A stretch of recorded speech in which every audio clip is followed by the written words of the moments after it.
ATN news দেখছেন। আমন্ত্রণ জানাচ্ছি স্বাধীন সংলাপে, সৌজন্যে আলোক হেলথ কেয়ার অ্যান্ড হাসপাতাল। আমি মাশরাফি শশী আজ আপনাদের সঙ্গে আছি। শিরোনাম রেখেছি রাজনীতি কোন পথে। দুজন অতিথি আজকে স্টুডিওতে আমাদেরকে সময় দিচ্ছেন।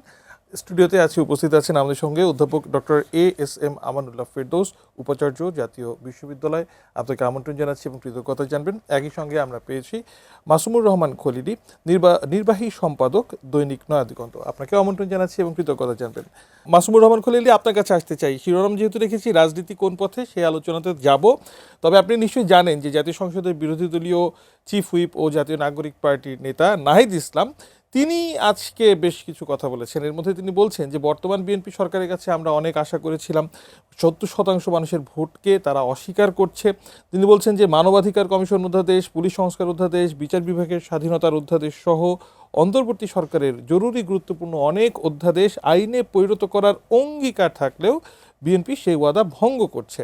বাংলাদেশের রাজনীতিতে যারা ওয়াদা ভঙ্গ করেছে তাদের পরিণতি খুব একটা ভালো হয়নি। কথা বলে তিনি আবার বলছেন যে বিএনপি এখন রাবণে পরিণত হয়েছে।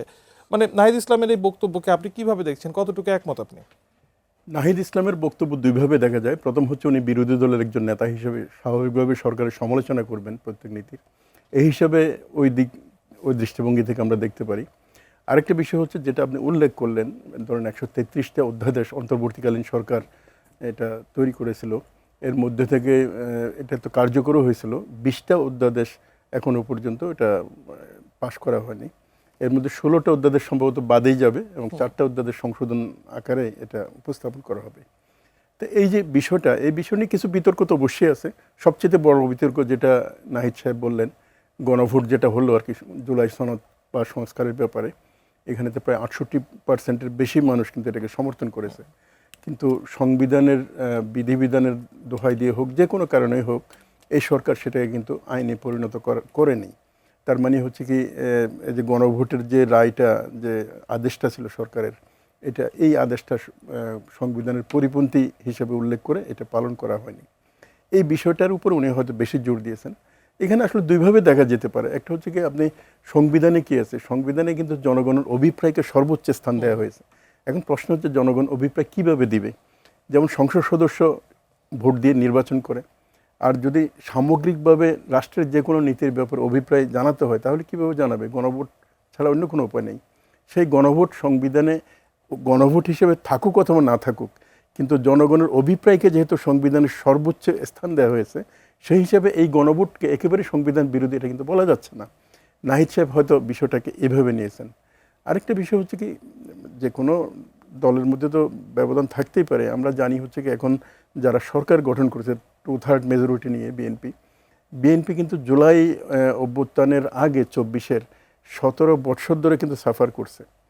খুন, গুম, জুলুম, নির্যাতন, এমন কোনো কিছু নেই যেটা সাফার করে নাই। তো স্বাভাবিকভাবেই দেশের মানুষ যারা গণভোটে ভোট দিয়েছে তারা হয়তো আশা করেছিল যে এটা তারা ঠিক এই ফেসিবাদ যাতে আবার না আসতে পারে। আবার বিএনপিও তো আপনি বলছিলেন 2/3 মেজরিটি পেয়েছে, তার মানে বিপুল সংখ্যক মানুষ বিএনপিকে ভোট দিয়েছে। বিএনপির তো তাহলে সেই ম্যান্ডেট আছে। বিএনপিও তো বলতে পারে যে তারা সংসদে যা বলছে, যা করতে যাচ্ছে, সেটাও আসলে জনমতেরই প্রতিফলন। হ্যাঁ, অবশ্যই বিএনপির ম্যান্ডেট আছে 51%, মানে অর্ধেকের বেশি ম্যান্ডেট আছে। তো এখন ম্যান্ডেট যদি আপনি হিসেব করেন তাহলে দুই ম্যান্ডেটকে আপনাকে সম্মান জানাতে হবে, যেমন 51%, 68%। তো সেটা নিয়ে আসলে অনেক বিতর্ক করা যায়। তবে সবচেয়ে বড় বিষয়টা হচ্ছে কি, জুলাইয়ের পরিবর্তনের পরে জুলাইয়ের যে আকাঙ্ক্ষাটা ছিল, সেই আকাঙ্ক্ষাকে ধারণ করে বিএনপি অগ্রসর হবে, এটাই হয়তো দেশের অনেক মানুষ কামনা করেছে। তো তার মানে এটা নয় যে বিএনপি জুলাই সনদকে একদম অপছন্দ করে এটাকে ছুরি মেরে উড়িয়ে দিয়েছে। তাহলে বিএনপির রাজনীতি কোন পথে আসলে? হ্যাঁ, বিএনপির রাজনীতি আসলে একটা মিশ্র পথে। মিশ্র মানে একটা ভারসাম্যমূলক একটা রাস্তায়। যেমন বিএনপি একেবারেই, যেমন আমরা যদি 24-এর জুলাইয়ের হিসেব করি, তখন যে অন্তর্বর্তীকালীন সরকার, এই সরকার তো সংবিধান মেনে আসে নাই। সংবিধান মেনে শেখ হাসিনা বাংলাদেশ থেকে পালিয়ে ভারত আশ্রয় গ্রহণ করে নাই। এরকম কিন্তু আমরা অনেক কিছু পাবো। এমনকি এই যে 12ই ফেব্রুয়ারি যে নির্বাচনটা, এটা যে একদম সাংবিধানিক ধারাবাহিকতা অনুযায়ী হয়েছে এটা তো না। যখন আসলে নেসেসিটি অফ ডক্ট্রিন যখন হয়, রাষ্ট্রের অনিবার্য প্রয়োজন যখন দেখা দেয়, তখন কিন্তু সংবিধান বড় বাধা হয়ে দাঁড়ায় না। এটা এমনকি সুপ্রিম কোর্টের রায়ও কিন্তু আছে অনেকগুলো। তো যাই হোক, সেটা একটা বিষয়। তবে যেহেতু সাংবিধানিক ধারাবাহিকতা রক্ষা করে আসা হয়েছে, এই জন্য বিএনপি মনে করছে যে না, সংবিধানে যতটুকু আছে ততটুকু আমরা ধারণ করি। তো এটা হচ্ছে কি, অনেকটা আপনি কোন দৃষ্টিভঙ্গিতে দেখবেন। বিএনপি ঠিক আছে, কিন্তু দেখছে হচ্ছে অন্য একটা দৃষ্টিভঙ্গিতে। আর নাহিদ ইসলাম অথবা অপোজিশন লিডার যারা আছে তারাও হয়তো তাদের দৃষ্টিভঙ্গি থেকে দেখছে আর কি। দেখছেন, যার কারণে তো হয়তো ফলে বক্তব্যগুলো- এটাকে একেবারে মহাভারত ওষুধ হয়েছে আমি সেটা বলবো না। যেমন ধরেন আপনার গণভোটের যেসব রায়ের বিষয়গুলো ছিল সেগুলো কিন্তু সংবিধান সংশোধন করে আবার কিন্তু নিয়ে আসা যায়, কার্যকর করা যায়। আমি আশা করবো বিএনপি অন্তত সেই পথে অগ্রসর আমার হবে। আমার মনে হয় সেই পর্যন্ত তাহলে আমাদের অপেক্ষা করতে হবে এই মুহূর্তে। অধ্যাপক ডক্টর ASM আমানুল্লাহ ফেরদৌস, ঠিক এই প্রসঙ্গেই আপনার কাছে আসতে চাই। অনেকেই বলছেন যে বিএনপি কি তাহলে পুরাতন ক্ষমতা কাঠামোতেই ফিরে যেতে চায় কিনা, বিশেষ করে বিরোধী শিবির থেকে এই ধরনের প্রশ্ন উঠছে। আর যে প্রশ্নটি আমি মাসুমুর রহমান খলিলকে করেছিলাম যে বিএনপি আসলে কোন ব্র্যান্ডের রাজনীতি করতে চাচ্ছে, কি মনে হচ্ছে আপনার কাছে? হ্যাঁ, আপনাকে অনেক ধন্যবাদ এবং আমাদের খলিল ভাইকেও ধন্যবাদ। পলিটিক্স হলো একটা প্রসেস। আপনার দেখবেন বিখ্যাত পলিটিক্যাল সায়েন্টিস্ট লুসিয়ান পাই, তার একটা বিখ্যাত তথ্যই আছে যে পলিটিক্স হলো একটা প্রসেস। এই প্রসেসের ভিতরে আস্তে আস্তে পলিটিক্সটা পরিশুদ্ধ হয় এবং আপনার পলিটিক্যাল প্রসেসটা গত 54 বছরে বাংলাদেশে কোনো কোনো সময় বিরতি দিয়ে কিছু সময়ের জন্য ছিল, একটা বিশাল সময় জুড়ে এই পলিটিক্যাল প্রসেসটা অনুপস্থিত ছিল। ফলে পলিটিক্যাল প্রসেসটা শুরু করতে গিয়ে আমাদের এই বর্তমান নতুন যে সংসদ হয়েছে সেখানে একটু সময় লাগছে। পলিটিক্যাল প্রসেসটা কি, যে পার্লামেন্টারি ডেমোক্রেসিতে আমরা কীভাবে চলব, বা ব্রিটেনে কীভাবে চলে, বা যে সমস্ত দেশে পার্লামেন্টারি ডেমোক্রেসি আছে তারা কীভাবে সেটাকে প্র্যাকটিস করে, সেই জায়গাটাতে আপনি যদি 133টা অধ্যাদেশ দেখেন, এই প্রথমবারের মতো 133টা অধ্যাদেশ, অনেক অধ্যাদেশ কিন্তু পরিমাণ অনেক বেশি। এরশাদ সাহেবের সময় ছিল কিছু অধ্যাদেশ, সেই অধ্যাদেশগুলো পরিমাণ বেশি ছিল, পরবর্তীতে এসে রেটিফাই কী করতে হয়েছে। এরপরে এত অধ্যাদেশ কিন্তু কোনো সময় কখনো ছিল না। এর ভিতরে আপনার মাত্র বাদ দেওয়া হয়েছে 4টা। যে 4টা বাদ দেওয়া হয়েছে সেটাকে বলা হচ্ছে ল্যাপস, কিন্তু আসলে ল্যাপস না। এগুলো নিয়ে আলোচনা হবে এবং এগুলো নিয়েও কিন্তু পরবর্তীতে বিল আনার জন্য বলা হচ্ছে। যে 16টাকে এখন এই মুহূর্তে গ্রহণ করা হয় নাই, সেগুলোকে অ্যাপারেন্টলি মনে হচ্ছে ল্যাপস, কিন্তু ল্যাপস না।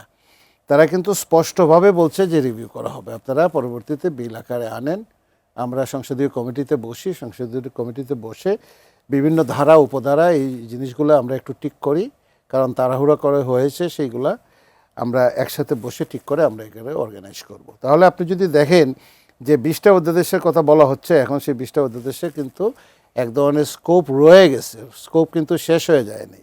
এছাড়া বাকি যে অধ্যাদেশগুলো নিয়ে আপনার ধরেন সংসদে ওয়াকআউট হয়েছে, বিভিন্ন জায়গাতে ওয়াকআউট হয়েছে, আইনে রূপান্তরিত হয়েছে, সেগুলোই কি শেষ? তা কিন্তু শেষ না। যে দলটি আপনার মেজরিটি পাইল, ব্রুট মেজরিটি পাইল, সে ল্যান্ডস্লাইড ভিক্টোরি, সেই ল্যান্ডস্লাইড ভিক্টোরি পাওয়ার পরেও সে কিন্তু বলছে না যে আমি যা বলছি তাই ফাইনাল। সে বারবার বলছে যে বিরোধী দলের সাথে বসে এইগুলোর ভিতরে যদি কোনো পরিবর্তন আনতে হয়, এইগুলোর ভিতরে যদি কোনো পরিবর্তন আনতে হয়, যেমন মানবাধিকার অধ্যাদেশ অথবা পুলিশ সংস্কার অধ্যাদেশ অথবা গুম খুন অধ্যাদেশ, সেই অধ্যাদেশগুলো যদি আপনারা একটু পড়ে থাকেন, আমার 2-1টা পড়ার সৌভাগ্য হয়েছিল, পড়ে থাকেন, তাহলে সেখানে আপনি দেখবেন যে কিছু কিছু জায়গাতে আপনার কি করা দরকার, রিভিউ করা দরকার, চেঞ্জ করা দরকার, অথবা ওই যে আইসিটি অ্যাক্ট নিয়ে যেভাবে আপনার অনেকগুলো ধারা উপধারা আপনার চেঞ্জ করা দরকার, আর্টিফিশিয়াল ইন্টেলিজেন্স কীভাবে ব্যবহার করবে সেই জায়গাটাতে একটা চেঞ্জ আনা দরকার, তাড়াহুড়া করে সেটা, সেই স্কোপটা সরকারি দলের হাতে রয়ে গেছে, যেহেতু তার হাতে। তাহলে কি বিরোধী দলের বিরোধিতা কেবলই বিরোধিতার খাতিরেই না, মানে এত কথা হচ্ছে বা নাহিদ ইসলামের কথা, এমনকি আমি ধরেন জামায়াত ইসলামের আমির ডাক্তার শফিকুর রহমান তিনি বলছেন যে সরকার জনগণকে দেয়া অঙ্গীকার ভঙ্গ করছে, মানে এই ধরনের বাক্য আসছে কেন? এটা সংসদীয় গণতন্ত্রের বিউটি আমি মনে করি। এবং এখন পর্যন্ত জামাত যেভাবে সংসদে যেভাবে কাজ করছে, আমি এখন পর্যন্ত we are very much satisfied. এটা তো এক ধরনের বিউটি। এবং আপনি দেখবেন শফিক সাহেবকে যারা চিনেন জানেন, আমিও চিনি ব্যক্তিগতভাবে, ওনাদের যে আচার আচরণ বা ওনার যে মনের যে ইচ্ছা আকাঙ্ক্ষা বা এই সমাজকে যতটুকু পারা যায় মেইন স্ট্রিমিংয়ে আনা, পলিটিক্যাল প্রসেসটাকে সঠিক পথে আনা, সেই জায়গাটাতে কিন্তু উনি অ্যাক্টিভলি পার্টিসিপেট করছেন। হ্যাঁ, ওয়াকআউট করতেই পারেন।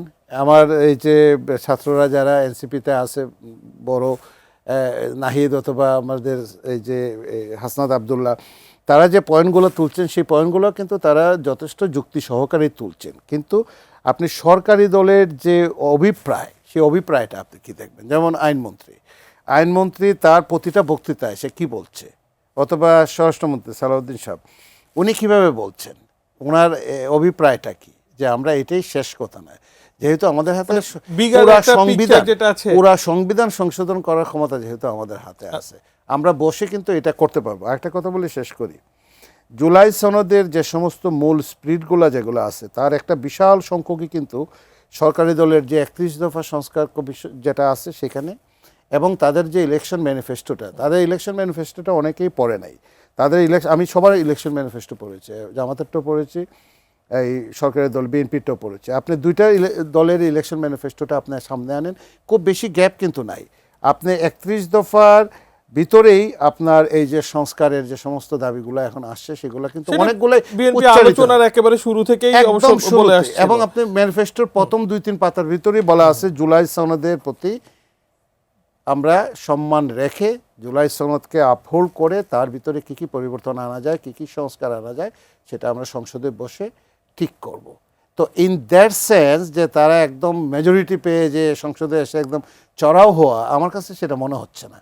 খলিল ভাইও আকারে ইঙ্গিতে কিছুটা সেই লাইনেই বলছে। আমার মনে হয় মানে আপনাদের দুইজনের অন্তত বিশ্লেষণ এই একটা বিন্দুতে মিলে যাচ্ছে। আমি মাসুদুর রহমান খলিলে আপনার কাছে আবারও আসতে চাই। জামায়াত আমিরের প্রসঙ্গে আমি বলছিলাম, তিনি অবশ্য আজকে বলছেন যে সাম্প্রতিক জাতীয় সংসদের উপনির্বাচনে ব্যাপক অনিয়ম, জালিয়াতি ও সহিংসতার ঘটনা ঘটেছে, যা গণতন্ত্রের জন্য অশনি সংকেত। জনগণের ভোট ও মতামত উপেক্ষা করে একতরফা সিদ্ধান্ত চাপিয়ে দেওয়া হচ্ছে, বিরোধী মত দমনে নানা ধরনের চাপ প্রয়োগ করা হচ্ছে। আপনি জানেন বাংলাতে একটা প্রবাদ আছে, যত গর্জে তত বর্ষে না। মানে অনেকে বলে থাকেন যে সরকার দল এবং বিরোধী দলের মধ্যে একটি পারস্পরিক সৌহার্দ্যের কারণে সৃষ্ট সমঝোতার কারণে হয়তো বা বিরোধী দল যতটা গর্জে উঠছে ততটা বর্ষণ হচ্ছে না। কিভাবে দেখেন আপনি? না, আপনি উপনির্বাচনের কথা বললেন, উপনির্বাচনের ফলাফল তো আমাদের সামনেই আছে। তা আমি মনে করি না যে এটাতে এমন বড় ধরনের কোনো অনিয়ম ইত্যাদি হয়েছে, কারণ এখানে ভোটের ব্যবধান এত বেশি। তবে আমার মনে হয় সরকারি দল আরও একটু দায়িত্বশীল হতে পারে, যেমন যেসব অভিযোগগুলো ছোটোখাটো আসছে, এজেন্টদেরকে বের করে দেওয়া, আগে স্বাক্ষর নিয়ে নেওয়া, এ ধরনের যে বিষয়গুলো, এগুলো না হলে কিন্তু সরকারি দল জিতত। যেমন একটা আসন বগুড়াতে হয়তো 1,37,000 মনে হয় প্রায় পেয়েছে, আর কাছাকাছি যেটা আছে 56,000 বা এরকম, বিশাল ব্যবধান। তো এবং ওখানে অত বেশি অভিযোগ আসে নাই আপনার বগুড়ার ব্যাপারে যতটা না শেরপুরে আসছে। তো এগুলো আমার মনে হয় সরকারি দল, যেহেতু সরকারি দল, দায়িত্বশীল আরেকটু বেশি হলে এটা অনেক বেশি সৌন্দর্য দেখাতো। আমি এটাই বলবো, আসলে এখানে খুব নয়সয় হয়ে গেছে, অথবা যদি একদম ফ্রি ফেয়ার ইলেকশন হলে জামাতের প্রার্থী বা বিরোধী দলের প্রার্থী জিততো, এটা আমার কাছে মনে হয়নি। কিন্তু ধরেন একেবারে একটা ফ্রি ফেয়ার ইলেকশন হবে, বা ইলেকশন নির্বাচনী ব্যবস্থাটা অতীতের যে 54 বছরের আমরা কোট করি যে যেভাবে হয়ে এসেছে সেখান থেকে আমরা বের হব, সেই যে প্রত্যাশা ছিল সেই প্রত্যাশা কতটুকু মিটছে, সেই প্রত্যাশা মেটানোর ক্ষেত্রে সরকার দল বিরোধী দল কতটুকু প্রত্যক্ষভাবে ভূমিকা পালন করছে? যেমন সরকারি সাইড যদি বলি, তাহলে আমি দুইটা মৌলিক জায়গায় আমার কাছে খুব ব্যত্যয় মনে হয় আর কি। যেমন একটা হচ্ছে 4টা যে অর্ডিন্যান্স করা হলো না, এর মধ্যে একটা হচ্ছে মানে সর্বোচ্চ আদালতের একটু সাবজেক্ট, বিচারক নিয়োগ এবং সুপ্রিম কোর্টের সচিবালয় সংক্রান্ত। তো আমরা জানি হচ্ছে 1972 সালের সংবিধানে যেটা বলা ছিল, বিচারকদের নিয়ন্ত্রণটা সুপ্রিম কোর্টের উপর ন্যস্ত থাকবে। এটা 1979 সালে এসে জিয়াউর রহমান সাহেবের সময়, তখন তার আগে এটা পরিবর্তন করা হয়েছে বাকশালের সময়, শেখ মুজিবুর বাকশালের সময়। তো ওই সময় প্রেসিডেন্ট কর্তৃক নিয়ন্ত্রিত, মানে রাজনৈতিকভাবে নিয়ন্ত্রণ। পরে জিয়াউর রহমান সাহেব যখন আসলেন তখন এটাকে একটা ভারসাম্য করলেন এভাবে, সুপ্রিম কোর্টের পরামর্শক্রমে এটা নিয়ন্ত্রণ করবে হচ্ছে প্রেসিডেন্ট। আর এই পঞ্চদশ সংশোধনীতে কিন্তু ওটাই রেখে দেওয়া হয়েছিল। পরবর্তী পর্যায়ে পঞ্চদশ সংশোধনীকে চ্যালেঞ্জ করা হলো, সেটা হচ্ছে কি এটা আবার 72-এর অরিজিনাল জায়গায় নিয়ে যাওয়া। তো এই উদ্দেশ্যে কিছু অর্ডিন্যান্স জারি করা হয়েছিল, সবগুলো অর্ডিন্যান্স কিন্তু বাদ হয়ে গেছে। এবং কয়েকদিন আগে হাইকোর্টের একটা রায় বের হয়েছে, যারা ওই পঞ্চদশ সংশোধনীর ওই অংশটুক বাতিল করে আবার অরিজিনাল সংবিধানের ওদিকে চলে গেছে। কিন্তু আজকে আমি যতদূর জানি আর কি, এখনকার আইন অ্যাটর্নি জেনারেল হয়তো এটার আপিল করার জন্য উদ্যোগ নিয়েছেন। আর এখন যিনি আইনমন্ত্রী আছেন উনি তো আগে অ্যাটর্নি জেনারেল ছিলেন, উনি যখন অ্যাটর্নি জেনারেল ছিলেন তখন এটার বিরোধিতা করেছেন। আমার মনে হয় বিচার বিভাগের স্বাধীনতার এই সাবজেক্টটা একটু পুনর্বিবেচনা করা যেতে পারে। সেকেন্ড যে বিষয়টা সেটা হচ্ছে স্থানীয় সরকারের ব্যাপারে। স্থানীয় সরকারের ব্যাপারে আসলে আমাদের শিক্ষাবিদ মাননীয় ভিসি মহোদয়ের মতো যারা আছেন তারা বরাবরই কিন্তু স্থানীয় সরকারের উপর গুরুত্ব দেন। স্থানীয় সরকারের নির্বাচন তো আস্তে আস্তে হতে পারে, কিন্তু এখানে যদি কোনো প্রশাসক নিয়োগ করতে হয় তাহলে প্রশাসন থেকে প্রশাসক নিয়োগ করতে পারে। এখানে দলীয় নেতাদের নিয়োগ করা হলে তখন এটা অনেক বেশি পার্টিজান মনে হয়। এবং অতীতে মানে বাংলাদেশের স্বাধীনতার পরে এই হারে সম্ভবত এই যে জেলা পরিষদের প্রশাসক অথবা মেয়র, পৌরসভার মেয়র বা সিটি কর্পোরেশনের মেয়র দলীয় ব্যক্তি এভাবে কিন্তু নিয়োগ করা হয়নি। এগুলো হয় কি এক ধরনের অস্পষ্টতা, এক ধরনের এই যে ফেসিবাদ ফিরে আসছে কি না এই যে সন্দেহ সংশয় প্রকাশ করা হচ্ছে, এটা এসব কারণে করা হচ্ছে। কিন্তু বাস্তবে যদি আমরা প্রধানমন্ত্রী অথবা মন্ত্রীদের আচরণ দেখি ওরকম কিন্তু দেখি না। এই দু একটা জিনিস অনেকটা ইতিবাচক একটা দৃষ্টিভঙ্গি আমরা দেখতে পাচ্ছি। একজন দর্শক আমাদের সঙ্গে টেলিফোনে যুক্ত আছেন। আসসালামু আলাইকুম দর্শক, আপনার পরিচয় দিয়ে প্রশ্ন করুন। জি দর্শক আসসালামু আলাইকুম, আর নিশ্চয়ই শুনতে পাচ্ছেন, আপনার প্রশ্নটি করুন। আসসালামু আলাইকুম। ওয়ালাইকুম সালাম। আমি মুক্তার আলী বগুড়া থেকে বলছিলাম। জি, আমি খলিল ভাইয়ের কাছে একটা প্রশ্ন করব আর স্যারের কাছে একটা প্রশ্ন করব, দুইজনের কাছে দুটো প্রশ্ন করব। জি, আমি খলিল ভাইয়ের কাছে প্রশ্ন করব, সেটা হচ্ছে কি আমি একজন সাধারণ নাগরিক হিসেবে জানি যে সংসদ হচ্ছে কি একটি পবিত্র জায়গা। বর্তমানে আমরা যে সংসদ দেখতেছি বিরোধী দল এবং সরকারি দলের ভিতরে ভাষা জ্ঞান নিয়ে একটা তফাৎ দেখতেছি আমরা, তর্ক বিতর্ক।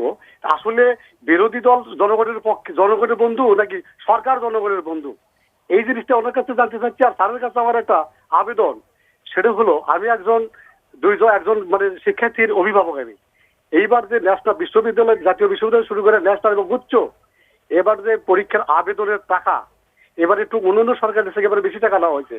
এবং জাহাঙ্গীরনগরে সারা বাংলাদেশের ছাত্রদেরকে জাহাঙ্গীরনগরে যে পরীক্ষা দেওয়া হয়েছে। এই বিষয়টা যাতে একটা পরিবার যে ঢাকাতে যে পরীক্ষা দেওয়া থাকা খাওয়ার একটা স্টাফ ব্যাপার হয়ে যায়, একটু জেলা ভিত্তিক বা বিভাগীয় ভিত্তিক যদি করা হয়, অন্যান্য যারা করছে তাদের পয়সার সময় দুটো সাশ্রয় হয়, আর পরীক্ষার ফিরা এত টাকা না নিলে কি যায় আসে। অসংখ্য ধন্যবাদ অধ্যাপক ডক্টর ASM আমানুল্লাহ ফেরদৌস। আপনার কাছে মুক্তার আলী বগুড়া থেকে প্রশ্ন করেছিলেন যে গুচ্ছর ভর্তি পরীক্ষার কেন্দ্র নিয়ে তার একটি আপত্তি ছিল এবং একই সাথে ভর্তির যেই ফি সেটা নিয়ে আপত্তি রয়েছে, একই সাথে জাতীয় বিশ্ববিদ্যালয়ের সার্বিক শিক্ষা নিয়েও তার কিছু অবজারভেশন রয়েছে। আপনার বক্তব্য জানতে চাই। এটা মূল বিষয়টা হলো যে আপনার শিক্ষাকে একটা দেশ কিভাবে দেখে, একটা জাতি কিভাবে দেখে, এবং শিক্ষা বলতে কি বোঝায়। এই 54 বছরে আমরা এই দর্শনটা আমরা ঠিক করতে পারি নাই। আমাদের এখানে অনেকগুলা এই যে শিক্ষা কমিশন হয়েছে, ক্ষুদ্র শিক্ষা কমিশন, একটা শিক্ষা কমিশনও মানে বাস্তবায়ন হয় নাই। আচ্ছা, ভুলভ্রান্তি থাকলেও তো বাস্তবায়ন করলেও কিছুটা কোনো বাস্তবায়ন হয় নাই। এক একজন এসে এক এক রকমভাবে সেটাকে ইন্টারপ্রিট করার চেষ্টা করেছে। এটা এমন এক আজব দেশ আমাদের, যেখানে আমরা বিভিন্ন মাধ্যমে আমরা এই পড়াশোনা করাই, বিভিন্ন স্ট্রিমে আমাদের পড়াশোনা করাই। বাংলা মিডিয়াম, ইংলিশ মিডিয়াম, আরবি মিডিয়াম, উর্দু মিডিয়ামও আছে। কেউ কেউ আবার উর্দু মিডিয়ামে পড়ে, নিজেরা এই যে করে ফর্মাল, ইনফর্মাল, নন ফর্মাল, বিভিন্ন জাতের। আচ্ছা, গরিব লোকের বাচ্চাদের জন্য এক ধরনের শিক্ষা ব্যবস্থা, ধনীদের জন্য এক ধরনের শিক্ষা ব্যবস্থা, মধ্যবিত্তের জন্য যারা জাতাকলে পিষ্ট হচ্ছেন। এখন আপনি কাম টু দ্য পয়েন্ট যে গুচ্ছ পরীক্ষার যে প্রশ্নটা উনি যেটা করেছেন সেটা আমি তার সাথে এগ্রি করি। গুচ্ছটা সেন্ট্রালি কন্ট্রোল করে এক একটা বিশ্ববিদ্যালয় গতবার ছিল এটা টাঙ্গাইল সায়েন্স অ্যান্ড টেকনোলজি ইউনিভার্সিটির হাতে, এবার এটা কন্ট্রোল করছে হলো ইসলামিক বিশ্ববিদ্যালয় কুষ্টিয়া। হ্যাঁ, গুচ্ছতে জেলা পর্যায়ে নিয়ে যাওয়া সম্ভব। আমাদের প্রায় 250-র মতো মডেল কলেজ আছে সারা দেশে, শতবর্ষব্যাপী কলেজ আছে, এবং কোনো কলেজ কোনো বিশ্ববিদ্যালয়ের থেকে বড় জায়গা নিয়ে এবং ইনফ্রাস্ট্রাকচার নেই, যেমন রাজশাহী কলেজ, যেমন চিটাগাং কলেজ, বড় কলেজ, কুমিল্লা ভিক্টোরিয়া কলেজ। আপনি যদি জেলা পর্যায়ে নিতে চান, আমাদের সাথে যদি আমরা একবার বলছিলাম তাদেরকে যে আমাদের সাথে একটা কোঅর্ডিনেশন করলে আপনি জেলা পর্যায়ে গুচ্ছ ভর্তি পরীক্ষাটা আপনারা নিতে পারেন। আমরা যেমন জাতীয় বিশ্ববিদ্যালয়ে ভর্তি পরীক্ষা ছিল না, এই গত বছর থেকে আমরা ভর্তি পরীক্ষা শুরু করেছি। বহু আগে ছিল, কিন্তু মাঝখানে 10-15 বছর ছিল না। গত বছর থেকে আমরা ভর্তি পরীক্ষা শুরু করেছি। এখন আমরা ভর্তি পরীক্ষাটা নিচ্ছি জেলা পর্যায়ে। উপজেলা পর্যায়ে যাওয়ার স্কোপ আমাদের হয় নাই, সেই ইনফ্রাস্ট্রাকচার আমাদের নাই। জেলা পর্যায়ে আমরা জাতীয় বিশ্ববিদ্যালয়ে ভর্তি পরীক্ষা নিচ্ছি, এবং জেলা পর্যায়ে নিয়ে যাওয়াতে আপনার ছাত্রছাত্রীদের অনেক ধরনের সুবিধা হয়েছে। এটা আমি এগ্রি করি যে আপনার জেলা পর্যায়ে নিয়ে যাওয়া সম্ভব। আবার কেউ কেউ মনে করেন যে একটা বিশ্ববিদ্যালয়ে ভর্তি পরীক্ষা দেবে, আমরা তো চিটাগাঙে এসে পরীক্ষা দিয়েছি, আমরা ঢাকাতে এসে পরীক্ষা দিয়েছি, বিভিন্ন জায়গা থেকে এসে দিয়েছি, আমরা দিয়েছি সেটা ঠিক আছে, কিন্তু আমরা 40 বছর আগে দিয়েছি। 40 বছরে কি সমাজ কিছু পরিবর্তন হয় নাই? সমাজের ভিতরে কতটুকু রোড সহযোগিতা ঘাট করতে পারলাম সেটাও তো একটা আমরা প্রশ্ন। যখন দিয়েছি তখন তো কোনো জেলা থেকে ঢাকা শহরে আসতে লাগতো 16 ঘন্টা, এখন তো লাগে 3 ঘন্টা 4 ঘন্টা। এটা একটা পয়েন্ট। একটা পয়েন্ট হলো 2015 সালের পরে বেশিরভাগ পাবলিক বিশ্ববিদ্যালয়ে আপনি দেখবেন যে কোনো ফি বর্ধিত করা হয় নাই, জাতীয় বিশ্ববিদ্যালয়ে না। তো 2015 সালে যে ফি ছিল, কাগজের দাম ছিল 800 টাকা এক রিম, সেখানে এখন 2200 টাকা আমাকে কিনতে হচ্ছে। আমাকে এই এক্সট্রা পয়সাটা কে দিবে? সরকার তো দিচ্ছে না। আমাকে তো গ্রান্টস কমিশন কোনো পয়সা দিচ্ছে না, আমি কারোর কাছ থেকে পয়সা পাচ্ছি না। তাহলে আমি 40 টাকা দিয়ে যে শিক্ষককে খাতা দেখাচ্ছি, সেই 40 টাকা শিক্ষকের কোয়ালিটি এডুকেশন চাচ্ছি আমি, আমাকে সেখানে যদি 60 টাকা করতে হয়, আমি 60 টাকা করে দিছি, আমরা 60 টাকা যদি করতে হয় আমাকে কিন্তু 2 টাকা ফি বাড়াতে হচ্ছে। এখন স্যার সমাজের সবচাইতে মার্জিনালাইজ না, সমাজের marginalized- বিশ্ববিদ্যালয়ে সমাজের সুবিধা পান, এখন আপনারা যদি তাদেরকেই পিছিয়ে আরো বেশি টাকা নেন, না, সেটা আমরা কতটুকু আমরা নৈতিক? আমরা আমরা আমরা বলি, আমরা কোনো অবস্থাতে, বাংলাদেশই একমাত্র দেশ যে দেশে আপনি $300 একটা এলএলবি ডিগ্রি করতে পারেন। $300 আমেরিকা। আপনি বলবেন যে ডলারে হিসাব করলেন, আপনি ডলারে হিসাবে, আমি তো কাগজ কিনি ডলারে, আমি তো কলম কিনি ডলারে, আমি তো সব কিছু জিনিস কিনছি ডলারে। আপনি এটা এমন এক দেশ যেখানে আপনি $300 $400 আপনি একটা বিএড ডিগ্রি করতে পারেন, একটা ল ডিগ্রি করতে পারেন, আপনি এই যে $2000 $3000 আপনি একটা কম্পিউটার সায়েন্সে ডিগ্রি করতে পারেন। তাহলে উচ্চশিক্ষার এই জায়গাটাতে যদি আপনি কোয়ালিটি এডুকেশন চান, গুণগত শিক্ষা চান, তাহলে কাউকে না কাউকে তো আমাকে সাপোর্ট করতে হবে। আমাকে সাপোর্ট না করে বরং আমি যে ছাত্রদের কাছ থেকে যে পয়সাটা আনা হয়, সেখানে আপনি আবার 15% 20% ট্যাক্স, আপনাকে শতাধিক কোটি টাকা আপনাকে ট্যাক্স দিতে হয়। আপনি খুব ভালো করে বোঝার চেষ্টা করেন যে পাবলিক বিশ্ববিদ্যালয়ে 2 লক্ষ টাকা থেকে 7 লক্ষ টাকা পর্যন্ত পার স্টুডেন্ট আমি প্রতি বছর তাদেরকে দিচ্ছি, সাবসিডি দিচ্ছি। আর জাতীয় বিশ্ববিদ্যালয়ে দিচ্ছেন আপনি মাত্র 795 টাকা। 795 টাকা তাও আপনি হাতে দিচ্ছেন না, সেটা আপনি এমপিও, আপনার ওই যে বিল্ডিং সংস্কার, এই সমস্ত কাজে দিচ্ছেন। তাহলে আপনি কোয়ালিটি এডুকেশন চাচ্ছেন একই দিকে, একই সময়ে আপনি ইন্ডাস্ট্রি একাডেমিয়া লিঙ্কেজ চাচ্ছেন, আপনি আন্তর্জাতিক মানে গ্র্যাজুয়েট তৈরি করতে চাচ্ছেন, আপনি আর্টিফিশিয়াল ইন্টেলিজেন্স অ্যাড করতে চাচ্ছেন, ডেটা সায়েন্স অ্যাড করতে চাচ্ছেন, সেগুলো করছি আমরা ডেভেলপমেন্ট পার্টনারদেরকে নিয়ে আমরা সেগুলো করছি। কিন্তু রাষ্ট্রের দৃষ্টিভঙ্গিটা বা টাকা পয়সা দেওয়ার যে বিষয়টা, সেই জায়গাটাতে আপনি থাকবেন চুপ করে, আর আমি এটা করতে পারবো, এটা তো ভাবার কোনো কারণ নাই। আসলে মানে যার জন্য আমাকে বাধ্য হয়ে ভর্তি পরীক্ষাতে 200 টাকা ফি বাড়াতে হয়েছে। গুচ্ছতেও তারা ভর্তি পরীক্ষার ফি সামান্য বেড়েছে আপনার, কিন্তু আবার বিসিএস এ কমেছে। BCS a public service commission, আমি তো পাবলিক সার্ভিস কমিশন না, তাদের তো গ্রান্ট আছে, সরকারের গ্রান্ট আছে, ইয়ারলি একটা বরাদ্দ আছে, কিন্তু আমাদের তো কোনো ইয়ারলি কোনো বরাদ্দ নাই। অসংখ্য ধন্যবাদ, একেবারে পরিষ্কার আপনার বক্তব্য। মাসুমুর রহমান খলিলি, আপনার কাছে আসতে চাই। দর্শক একটি প্রশ্ন করেছিলেন সংসদে ভাষার ব্যবহার, সেটি নিয়ে আপনি বলবেন। একই সাথে আপনি নিশ্চয়ই জানেন বিভিন্ন পত্রিকাগুলোতেও আজকে এই খবরটি এসেছে যে কুষ্টিয়ার দৌলতপুরে ধর্ম অবমাননার অভিযোগে দরবার শরীফে হামলার ঘটনা ঘটেছে। একজনকে গণপিটুনিতে আব্দুর রহমান ওরফে শামীম নামে এক ব্যক্তিকে হত্যা করা হয়েছে, যদিও অনেকগুলো পত্রিকা বলছে যে নিহত করা হয়েছে। সুগার কোটিং করে আমরা এই ধরনের কথা সংবাদগুলো বলি। আপনার কি মনে হয় সংসদে এই বিষয়গুলো নিয়ে আলোচনা হবে? সাম্প্রতিক অতীতেও একাধিক এই ধরনের ঘটনা ঘটেছে বাংলাদেশে, নাকি এটা আমরা বাস্তবতা মেনে নিয়েছি? প্রথম কথা হচ্ছে সংসদের ভাষার ব্যাপারে যে প্রশ্নটা আমাদের একজন দর্শক করেছেন, এখানে আসলে সরকারি দল বলি বিরোধী দল বলি, তাদের দেশপ্রেম নিয়ে কোনো প্রশ্ন করার সুযোগ নেই। আর সমালোচনাটা তো বিরোধী দল করবেই, এটা বিরোধী দল তো মানে সরকার যে নীতিটা প্রণয়ন করবে তার সমালোচনা করবে। এখন সংসদের আবার একটা ভাষা আছে, সব ভাষা বলা যায় না। যেমন আপনি মিথ্যা বলতে পারবেন না, আপনাকে অসত্য বলতে হবে, তার মানে একটু মার্জিতভাবে আপনি যেটা বললেন সুগার কোটেড, এই টাইপের শব্দগুলো ব্যবহার করতে হয়। তো সাধারণত আমরা দেখি যারা নতুন সংসদ সদস্য হন তারা ওই ভাষা সম্পর্কে পুরোপুরি হয়তো অভ্যস্ত হয়ে ওঠেন না। এই জন্য হয়তো আমরা যারা পুরনো শ্রোতা দর্শক আছি তাদের হয়তো একটু মনে হতে পারে যে ব্যত্যয় মনে হতে পারে, এগুলো একটা পর্যায়ে ঠিক হয়ে যায়। আর এটা বড় কোনো বিষয় না। আমরা বিরোধী দল বিরোধিতা করবে এবং সমালোচনাটা হয়তো কিছু কিছু সময় মনে হবে যে এত কড়া ভাষায় কেন সমালোচনা করছে। এই সমালোচনাটা আসলে সংশোধনের জন্য। একটা যদি ভুল নীতি তৈরি হয় তাহলে সেই ভুল নীতির শিকার হবে কোটি মানুষ। আর একটু সমালোচনা করে যদি সেই নীতিটাকে সংশোধন করা যায় তাহলে সেই কোটি মানুষ কিন্তু উপকৃত হবে। ফলে এই সমালোচনাটাকে আমরা ওইভাবে না দেখলেও হয়। এটা গেল একটা। আর সেকেন্ড যেটা বললেন আপনি পিটিয়ে মেরে ফেলা, এটা কখনো সমর্থনযোগ্য না যে আইনকে নিজের হাতে তুলে নেয়া। কারণ যে কোনো একজন ব্যক্তি যদি অপরাধ করেও থাকে, উনি আসলে অপরাধ করেছেন কিনা আমি নিশ্চিত না, ওনার ব্যাপারে ধর্মীয় অবমাননা এই ধরনের কথাগুলি আসছে। যদি অবমাননা হয় তাকে পুলিশ অ্যারেস্ট করবে, তার বিরুদ্ধে মামলা হবে, সে মামলার বিচার হবে, তারপরে শাস্তি হবে। কিন্তু এভাবে কাউকে ধরে মেরে ফেলা এটা কোনো ক্রমেই উচিত না। মানে তবে এই জায়গাটাতে কিন্তু এই ধরনের ঘটনার মানে সাম্প্রতিক সময়ে যদি আমি বলি, গত 1-1.5 বছর কেবল নয়, তার আগেও কোন বিচার কি আপনি একজন সাংবাদিক হিসেবে আপনি দেখেছেন, বা এটার বিচারহীনতার একটা সংস্কৃতিতে আমরা ঢুকে যাচ্ছি কিনা এই ধরনের ঘটনাতে? না, বিচার হচ্ছে না এটা আমরা না, বলবো না, বিচার কারণ হচ্ছে। একাধিক যে মবের মাধ্যমে যে মারা হয়েছে আর কি, গণপিটুনিতে মানে এটা কি আমরা মব বললেও কি এটা সুগার কোটিং হয় না? মানে তাহলে সন্ত্রাসী কর্মকাণ্ড কোনটা? না, এটা মব তো আসলে এক ধরনের সন্ত্রাসী কর্মকাণ্ড, তবে কোনটাকে আপনি মব বলবেন সেটা একটা বিষয়। যেমন আপনি কি জুলাইয়ের অভ্যুত্থানকে মব বলবেন? তাহলে তো এটা সন্ত্রাসী কার্যক্রম হয়, সেটা কিন্তু মব না। এটা অর্গানাইজড। একজন ব্যক্তিকে একটা অভিযোগ দিয়ে তাকে মেরে ফেলা, এটা তো অবশ্যই মব, এটা সন্ত্রাস। তো এটা রাষ্ট্র অ্যালাউ করতে পারে না। তবে একটা জিনিস হয় কি, একটা সোসাইটিতে যখন এ ধরনের মানে বিদ্বেষ, ঘৃণা এগুলো যখন ব্যাপকভাবে বেড়ে যায়, অন্যায়, অনাচার, আইন শৃঙ্খলার অবনতি এগুলো যখন হয়, তার একটা সাইড ইফেক্ট এ ধরনের জিনিস দেখা যায়।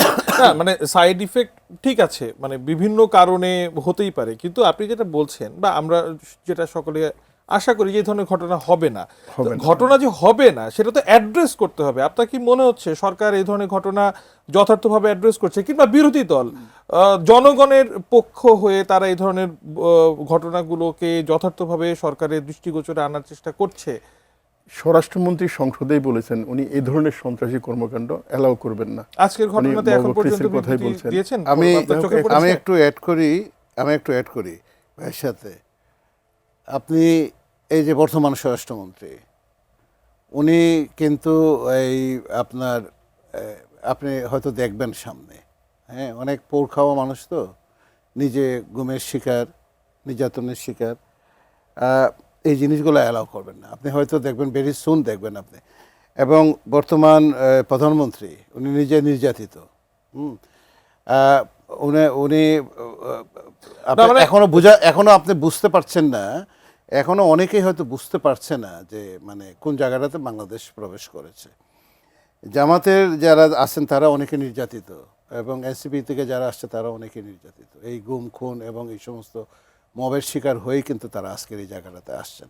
আমার ধারণা প্রত্যেকটা ঘটনার সুষ্ঠু বিচার হবে দেশে, এবং যারা তিল পরিমাণ সন্দেহের ভিতরে আছেন যে পার পেয়ে যাবেন, তারা কিন্তু একটু ওয়েট করতে হবে। সময় কিন্তু মাত্র 1 মাস প্লাস, মাত্র কয়দিন, কত 41-42 দিন, মানে স্যার মানে তবে আমি অনেকে মনে করছেন যে স্বরাষ্ট্রমন্ত্রী অবশ্যই পোরখা মানুষ, তিনি দুর্দান্ত সব আইনের ব্যাখ্যা দিচ্ছেন সংসদে, কিন্তু জননিরাপত্তা বলি, দেশের আইন শৃঙ্খলা বলি, কিংবা নিত্য নৈমিত্তিক যে সকল বিঘ্ন ঘটছে জীবন আচরণে, সেগুলো নিয়ে ঠিক অতটা গত 1.5 বছরে 15 বছরে যে সমস্ত ঘটনাগুলো এখানে ঘটেছে, এই 4 সপ্তাহ 5 সপ্তাহের ভিতরে কিন্তু সেই ঘটনাগুলো কিন্তু সেভাবে দেখা যাচ্ছে না। অথবা গত 16-17 বছরে যে সমস্ত এই যে সরকার আসার পরে কিন্তু একটা গুম অথবা একটা খুন, ওই যে সংগঠিতভাবে, এটাকে আপনি মব বলবেন নাকি এটাকে আপনি সংগঠিতভাবে ক্রাইম? আমাকে যদি জিজ্ঞাসা করেন, আমি মনে করবো যে এটা একটা সংগঠিত ক্রাইম, কারণ এখানে যারা ছিল তাদের সবাই পরিচয় পাওয়া যাচ্ছে। মব হলো যে আইডেন্টিটি হিডেন থাকে, আইডেন্টিটিকে বুঝতে পারে না। মব কিন্তু মবের সাইকোলজি আলাদা, সাইকোলজিতে এটা ক্রাউড এবং অর্গানাইজড। আপনি জাস্ট খালি অপেক্ষা করেন যে মানে ধর্ম অবমাননা এমন একটা ট্যাগ লাগিয়ে দিলে এই ধরনের অপরাধ কর্মকাণ্ড অনেকটা সামাজিক স্তরেও সিদ্ধ হয়ে যায়। আমি আপনাকে একটা কথা বলি, বাংলাদেশের যে সমাজ ব্যবস্থা, এই সমাজ ব্যবস্থার ভিতরে শিক্ষার অভাবে, কুশিক্ষার অভাবে, এটা নিয়ে পার্লামেন্টে আলোচনা করা দরকার এবং দাবি রাখে। এবং আমি সরকারি বিরোধী দল 2 দলকেই বলবো বিল আনার জন্য, এটা নিয়ে কথা বলার জন্য, ডিসকাশন করার জন্য। ধর্ম কী জিনিস, সংস্কৃতি কী জিনিস, এটা পার্থক্যটাই ভালো করে আমরা দেখে নেব। ধর্ম একটা সংস্কৃতি, কিন্তু ধর্ম এবং সংস্কৃতির ভিতরে আমাদের যে আবহমান সংস্কৃতি হোক আর যে কোনো ধরনের সংস্কৃতি, ওইটার ভিতরে পার্থক্যটাকে, এখানে কিন্তু মাজার ছিল, এখানে কিন্তু আপনার বিভিন্ন ধরনের এই যে লোকসংস্কৃতি, বিভিন্ন ধরনের যে ফোক মিডিয়া, সব কিছু মিলেই কিন্তু আমাদের এই বাংলাদেশ। আমাদের এই অঞ্চলের এটা পারস্পরিক বিভিন্ন ধরনের বিভিন্ন ঘরানার এই যে বিভিন্ন ধরনের সাংস্কৃতিক কর্মকাণ্ড কিন্তু আমাদের এখানে পরিচালিত হয়, ইন্ডিয়ান সাবকন্টিনেন্টে বলেন আর এই যে ফার ইস্টে বলেন, আপনি মিডল ইস্টে বলেন, মিডল ইস্টেও কিন্তু সাংস্কৃতিক কর্মকাণ্ড একসাথে চলছে, আবার একই সঙ্গে কিন্তু আপনার ধর্মের সাথে এগুলো কিন্তু কোনো খুব বেশি একটা যে ক্ল্যাশ হচ্ছে সেখানে সেটা না, কিন্তু এই অঞ্চলে মানুষের কোনো জায়গাতে আপনার দেখা যাচ্ছে যে কোনো সময় কোনো গ্রুপ এবং ইন্টারনাল ফিউডের কারণে, হ্যাঁ, যে ধর্মের মতপথের মানে একটা গ্রুপ এটা পছন্দ করে আর একটা গ্রুপ ওইটা পছন্দ করে না, কিন্তু সব কিছু মিলিয়ে যদি একটা টলারেন্স সোসাইটি গ্রহণ করতে, একটা টলারেন্স সোসাইটিতে যদি আসতে হয়, সমাজ তো আমরা তৈরি করেছি, সেই সমাজের ভিতরে যদি একটা ইকুইলিব্রিয়াম তৈরি করতে হয়, ভারসাম্য তৈরি করতে হয়, তাহলে এক একটা ঘটনাকে আইডেন্টিফাই করে প্রত্যেকটা ঘটনার একদম সঠিক বিচার যদি আপনারা করতে পারেন, বেশি না 5টা ঘটনার বিচার যদি আপনি নিরপেক্ষভাবে করতে পারেন, তাহলে দেখবেন একটা মেসেজ পাবে এই সরকারের কাছ থেকে এবং এই সংসদের কাছ থেকে। মানুষ এই জিনিসটা আশা করে। আমাকে যদি জিজ্ঞাসা করেন, আমি আশাবাদী। মাসুমুর রহমান খলিলি, আপনার কাছে আসতে চাই। আপনি জানেন পররাষ্ট্রমন্ত্রী ডক্টর খলিলুর রহমান এই মুহূর্তে তিনি মরিশাসে অবস্থান করছেন, ভারত সফরে ছিলেন এবং তিনি আজকে সেখানে আইওসির একটি সম্মেলনে তিনি বলছেন যে মধ্যপ্রাচ্যে যুদ্ধ থেমে গেলেও বৈশ্বিক জ্বালানি সংকট সহজা থামবে না এবং গত বুধবার ডিজেল সরবরাহের জন্য ভারত সরকারকে ধন্যবাদ জানিয়েছিল বাংলাদেশ। একই সাথে ডিজেল ও সারের সরবরাহ বৃদ্ধির জন্য ভারতকে অনুরোধ জানানো হয়েছে। আজকে 8,000 টন ডিজেল এসেছে এবং আগামী 17 তারিখের মধ্যে আরও কিছু আসবে। মানে বাংলাদেশ, আমরা একটা সময় যে দিল্লি না ঢাকা সেটার কথা শুনছিলাম, ভারত নির্ভরতা থেকে বের হয়ে আসতে হবে, বাংলাদেশ কি তাহলে ভারত নির্ভরই থাকবে? সেটাই কি বাস্তবতা? না, আমি মনে করি যে ভারত নির্ভর হয়ে থাকা এটা বাস্তবতা না। যেমন পাইপলাইন দিয়ে ভারত থেকে আমরা ডিজেল নিচ্ছি, এটা নিতেই পারে, একটা সহযোগিতা থাকতেই পারে, কিন্তু তার মানে যে এটার উপর আমাকে নির্ভরশীল হতে হবে এমন না। যেমন আমরা বিদ্যুতের ক্ষেত্রে আদানি গ্রুপ থেকে বিদ্যুৎ নিচ্ছি, কিন্তু বিদ্যুতের যদি হিসেব করি এটা যে প্রাইসটা পড়তেছে 17 টাকা 20 টাকা এক ইউনিট, যেটা আমরা বিক্রি করি 6-7 টাকা, এরকম একটা অসম নির্ভরতার কোনো দরকার নেই। আর এবারের যে বিষয়টা সেটা হচ্ছে কি, তাদের কাছ থেকে আগের গভর্নমেন্টের সময় একটা পাইপলাইনে ডিজেল সরবরাহের চুক্তি ছিল, সেই চুক্তিটাও ছিল এরকম, রাশিয়া থেকে ভারত অল্প দামে তেল কিনে, ক্রুড অয়েল কিনে, জানেন এটার রিফাইন করার ব্যবস্থা বাংলাদেশে নেই। আমাদের যে ইস্টার্ন রিফাইনারি যেটা আছে, এরা রাশিয়ান তেল করতে পারে না, এটা ভারতে আছে, ভারত রিফাইন করে এটা বাংলাদেশকে দেয়। আর এখন যেহেতু একটা ক্রাইসিস তৈরি হলো, এই জন্য হয়তো তাদের 50,000 টন সম্ভবত বাড়তি আমরা চাচ্ছি। আর একই সাথে চায়না কিন্তু জুন পর্যন্ত আমাদের ডিজেল সরবরাহ করার কথা ছিল আর কি। তারা বলছে যে যদি এই যোগাযোগটা হরমুজ প্রণালী যদি ব্যত্যয় ঘটে তাহলে হয়তো আমরা এটা দিতে পারবো না। তো স্বাভাবিকভাবেই নির্ভরতাটা বাড়ছে, এটা সাময়িক একটা ব্যাপার। আর মন্ত্রী যেটা বলেছেন, পররাষ্ট্রমন্ত্রী, এই ডিজেলের যে সংকট, ফুয়েলের যে সংকট, এটা আসলে লম্বা সময় ধরে চলবে। উনি হয়তো আরও ভালো জানবেন এই যুদ্ধের এখন যে ইরান যুক্তরাষ্ট্রের মধ্যে যে আলোচনা, এটা যদি একটা সমঝোতা হয়ে যায় তাহলে কিন্তু এটা একটা সমাধান হয়ে যাওয়ার কথা আর কি। এবং ফুয়েলের যে ক্রাইসিসটা, এটা হয়তো বা 6 মাসের মধ্যে ঠিক হয়ে যেতে পারে। কিছু অবকাঠামো নষ্ট হয়ে গেছে, পুরো প্রোডাকশন আসতে হয়তো টাইম লাগতে পারে, কিন্তু আমার মনে হয় না এটা লম্বা সময় ধরে এটা চলবে। হ্যাঁ, হতে পারে যদি এখন সমঝোতা না হয় যুক্তরাষ্ট্র এবং ইরানের মধ্যে, আবার যদি যুদ্ধ শুরু হয় তাহলে তো তাহলে এই সংকটকালে মানে আবারও ঘুরে ফিরে ভারতের বন্ধুত্বের উপরেই আপাতত নির্ভর করতে হচ্ছে। আসলে ভারতের বন্ধুত্বের বিষয় না, পাশাপাশি প্রতিবেশী দেশ যখন থাকবে, ব্যবসা বাণিজ্য বিনিময় এটা থাকবে, এটা শত্রুতাও না বন্ধুত্বও না, এটা নির্ভরতা না। আমার স্বার্থ আমি দেখবো, ভারত তার স্বার্থ দেখবে। এখানে কিন্তু ঠিক ওই রকম কোনো বিষয় না আমার কারোর সাথে আমাকে শত্রুতা করতে হবে, কাউকে ঘৃণা ছড়াতে হবে, অথবা কাউকে আবার একেবারেই বন্ধু হিসেবে ইয়ে করতে হবে আমার স্বার্থ বিসর্জন দিয়ে, কোনোটাই না। বাংলাদেশকে বাংলাদেশের স্বার্থ দেখতে হবে। বাংলাদেশের স্বার্থ দেখার জন্য যদি ভারত থেকে ডিজেল নিতে হয় নিবে, যদি চীন থেকে নিতে হয় নিবে, যদি সৌদি আরব থেকে নিতে হয় নিবে, স্বার্থ একটাই, সেটা হচ্ছে বাংলাদেশের স্বার্থ। বাংলাদেশের স্বার্থ দেখতে হবে। সেই স্বার্থের প্রসঙ্গেই আসি। স্যার, আপনার কাছে আসতে চাই, আপনি একটা খবর নিশ্চয়ই জানেন যে আগামী 6 মাসের মধ্যে 5 লাখ জনবল নিয়োগের উদ্যোগ নিয়েছে সরকার। আপনি জানেন যে চাকরি নিয়োগের বৈষম্য, সেগুলো নিয়েই মানে পুরো ইতিহাস তোলপাড় করা একটি ঘটনা ঘটে গেছে বাংলাদেশে। আগামী 6 মাসের মধ্যে এই ব্যাপক সংখ্যক নিয়োগ, এটাকে আপনি কি বর্তমান সরকারের জন্য একটি চ্যালেঞ্জ দেখছেন ফ্রি অ্যান্ড ফেয়ার নিয়োগ নিশ্চিত করার ক্ষেত্রে? না, আমি আপনাকে বলি, ধরেন অনেক ধরনের ম্যানিফেস্টোতে অনেক ধরনের টার্গেট দেয়া আছে, সেগুলো ফেজ বাই ফেজ। যেমন 5% শিক্ষা খাতে জিডিপির খরচ করা হবে, সেটা প্রথম বছরে হয়তো সম্ভবপর না, আস্তে আস্তে প্রথমে 2.5%, 3%, 3.5% এভাবে যাবে। 1 কোটি লোকের এই যে কর্মসংস্থানের বিষয়টা, এটা ফেজ বাই ফেজ আস্তে আস্তে যাবে। কৃষক কার্ড ফেজ বাই ফেজ আসবে, তারা তাদের বাস্তবায়ন করবে। এত সংখ্যক লোক একসাথে 5-6 মাসের ভিতরে এটা হয়ে যাবে, এটা হয়তো একটা আসছে আলোচনায়, কিন্তু এটা এত তাড়াতাড়ি হয়ে যাবে এটা আমি মনে করি না। এবং এটা স্বচ্ছতার ভিতরেই হবে আমি বিশ্বাস করি। কেন বিশ্বাস করি? এখানে যারা এইগুলোর সাথে জড়িত, পাবলিক সার্ভিস কমিশন অনেকগুলো নিয়োগের ব্যাপারে ইন্টারেস্ট শো করেছে, তারা ছোটোখাটো নিয়োগগুলো তাদের হাতে নিচ্ছে। এখন পর্যন্ত পাবলিক সার্ভিস কমিশনে আগের যে অবস্থাটা ছিল, এই গত 2 বছরে কিন্তু পাবলিক সার্ভিস কমিশন সেই জায়গাটা থেকে বের হয়ে আসছে। পাবলিক সার্ভিস কমিশনের মাধ্যমে যদি হয়, ঢাকা বিশ্ববিদ্যালয়ের মাধ্যমে যদি হয়, যেমন আমরা ঢাকা বিশ্ববিদ্যালয়ে বিভিন্ন নিয়োগ প্রথম আর দ্বিতীয় শ্রেণীর চাকরিগুলো পাবলিক সার্ভিস কমিশনে হবে, আর সরাসরি মন্ত্রণালয় তৃতীয় চতুর্থ মন্ত্রণালয়। এবং আমরা অনেক সময় হেল্প করি সরকারকে, ঢাকা বিশ্ববিদ্যালয়ে এবং বড় বড় বিশ্ববিদ্যালয়গুলো সাধারণত নিয়ে থাকে। সেখানে যদি একটা নিরপেক্ষ কমিটির মাধ্যমে হয়, আশা করি, কারণ অতীতে কী ভুলগুলো হয়েছে সেই জায়গাটা কিন্তু আমাদের আইডেন্টিফাই। সো এই জায়গাটাতে আমি কিন্তু খুব একটা চ্যালেঞ্জ দেখছি না। আমি বাইরের সাথে শুধু একটা জিনিস এই যে অ্যাড করি, এই ইংল্যান্ডে এবং অস্ট্রেলিয়াতে তারা বেশ কিছু গবেষণা তারা বের করেছে যে আগামীকালকেও যদি আপনার বন্ধ হয়ে যায়, যুদ্ধটা যদি বন্ধ হয়ে যায় আগামীকালকেও, তাহলে কিন্তু তার একটা আফটার ইফেক্ট, আফটার শক কিন্তু বেশ 1-2 বছর ব্যাপী চলবে। এবং ইমিডিয়েটলি যে সমাধান হয়ে যাবে, বাংলাদেশে জ্বালানির নিরাপত্তা নিয়ে আমরা চিন্তিত না। আলোচনার একেবারে শেষে চিন্তিত না। আমি শুধু একটা প্রশ্নের উত্তর আপনার কাছে জানতে চাই, মানে এই সংকট প্রস্তুতিতে, মানে সংকট মোকাবেলায় বাংলাদেশের প্রস্তুতি এখন পর্যন্ত সন্তোষজনক কিনা, হ্যাঁ বা নাতে দুজনের কাছে উত্তর চাই। খলিল ভাই, বাংলাদেশ হ্যাঁ, যেই এখনো যদি শেষ হয়ে যায়, যেই আফটার ইফেক্ট থাকবে, সেটার জন্য বাংলাদেশ কতটুকু প্রস্তুত, সন্তোষজনক?